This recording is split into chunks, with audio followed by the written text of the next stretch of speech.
मैं उस वक्त बहुत छोटी थी। उम्र वही कोई 7 से 8 साल रही होगी। मुझे याद है कि मेरे दादाजी की उन्हीं दिनों डेथ हो गई थी। लिहाजा घर में बहुत लोग आए थे। मेरे दादाजी को आखिरी विदाई देने दूर के रिश्तेदार भी आए। अब वो 13वीं तक रुकने वाले थे। उन रिश्तेदारों में कई जाने पहचाने तो कई अजनबी भी थे। पर क्या अजनबी क्या पहचान वाले, इन सब बातों से मैं पूरी तरह अनजान थी। घर में सबसे छोटी और चुलबुली मैं ही थी, सबकी चहेती और लाडली भी। मेरे घर में क्या हो रहा है ये समझने के लिए मेरी उम्र बहुत कच्ची थी। लेकिन उस कच्ची उम्र में मेरे साथ जो हुआ उसकी याद आज भी वैसी ही है, बिल्कुल तरोताजा, जिसे सोचकर आज भी मैं कई बार सहम जाती हूँ तो कई बार खुद से घिन्न भी आ जाती है। याद है वो दिन, मौसम काफी ठंड था, सारे लोग दादाजी के क्रियाक्रम में व्यस्त थे।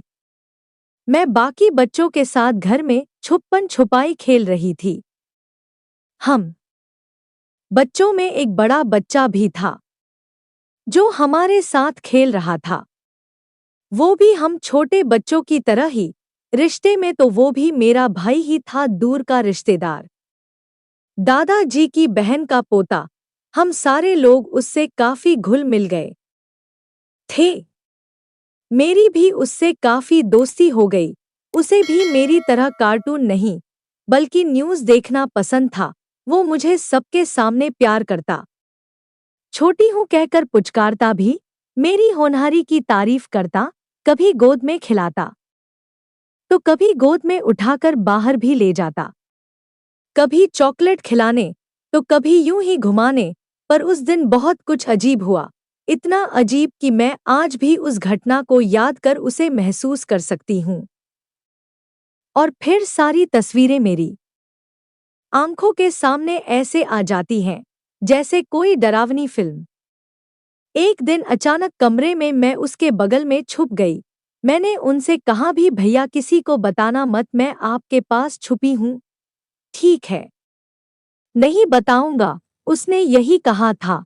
खेल का बहाना देकर उसने मुझसे कहा, मेरे पास आ जाओ, मेरे इस कमल में जहां मैं तुम्हें छुपा लेता हूँ और कोई भी तुम्हें नहीं ढूंढ पाएगा।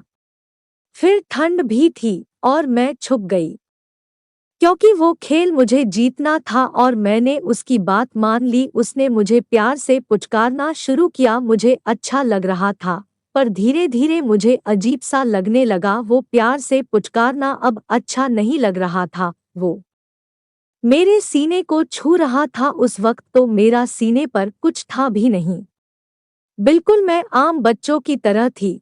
उसने मेरे निप्पल पर जोर से चूटी काटी। मैं चीख उठी, चिल्लाई, पर शोर ज्यादा दूर नहीं जा सकी क्योंकि उससे पहले ही उसने मेरा मुंह बंद कर दिया। जब उसे मेरे सीने पर कुछ नहीं मिला तो उसने कुछ और तलाशना शुरू किया। उस समय तो नहीं समझ पाई आखिर वो क्या चाहता था, लेकिन बचपन की उसकी तलाश को अब मैं समझ पाई और अब मैं उसकी तलाश को भली भांति समझती भी हूँ। वो अपना हाथ मेरे पैंट के अंदर की तरफ बढ़ाने लगा और धीरे धीरे उसने मेरे प्राइवेट पार्ट को छूना शुरू किया। मुझे कुछ समझ नहीं आ रहा था, जिसे मैं खुद नहीं छूती थी उसे वो क्यों टच कर रहे हैं। आखिर मेरे साथ ये हो क्या रहा है। मैंने अपना पूरा जोर लगाया, सारी ताकत झोंक दी खुद को छुड़ाने की, लेकिन नहीं छूट पाई, मैं नहीं बच पाई। मैंने जोर की आवाज लगाई और फिर उसने मुझे छोड़ दिया। उसने मुझे छोड़ तो दिया पर मेरी आवाज को हमेशा के लिए खामोश कर दिया।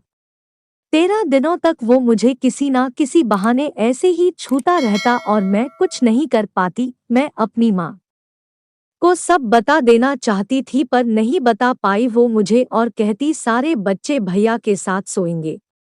मुझे तो उसका नाम भी नहीं पता था। मुझे अपनी माँ से नफरत हो गई।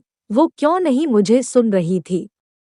आखिर मेरे अपनों ने ही मेरे बदलते व्यवहार को क्यों नहीं देखा, और अगर देखा भी तो नजरअंदाज क्यों किया। माँ ने मुझे बाकी मम्मियों की तरह गंदे तरीके से छूने के बारे में क्यों नहीं बताया था, जिसे आजकल गुड टच और बैड टच कहते हैं। माँ मुझमें और मेरे भाइयों में कोई फर्क नहीं करती थी, पर क्या वो भूल गई थी? मैं एक लड़की हूँ और कई वैसी दरिंदे आसपास ही हैं, सिर्फ बाहर ही नहीं अपने घर में भी। मुझ जैसी ना जाने कितनी लड़कियां होंगी जो जिसने शारीरिक और मानसिक प्रताड़ना झेली होंगी, और हो सकता है आज भी झेल रही होंगी। मैं ये दावे के साथ कह सकती हूँ, इसकी शुरुआत कहीं ना कहीं अपने घर से ही होती है और अपनों से ही होती है, पर हम किसी को बता नहीं पाते हैं। ना जाने क्यों हम डर जाते हैं। और तो और हमारे घर में भी हमारी आवाज को अनसुना कर दिया जाता है।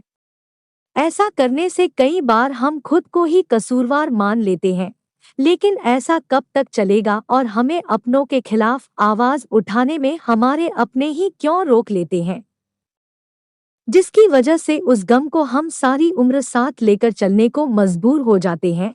आखिर कब तक?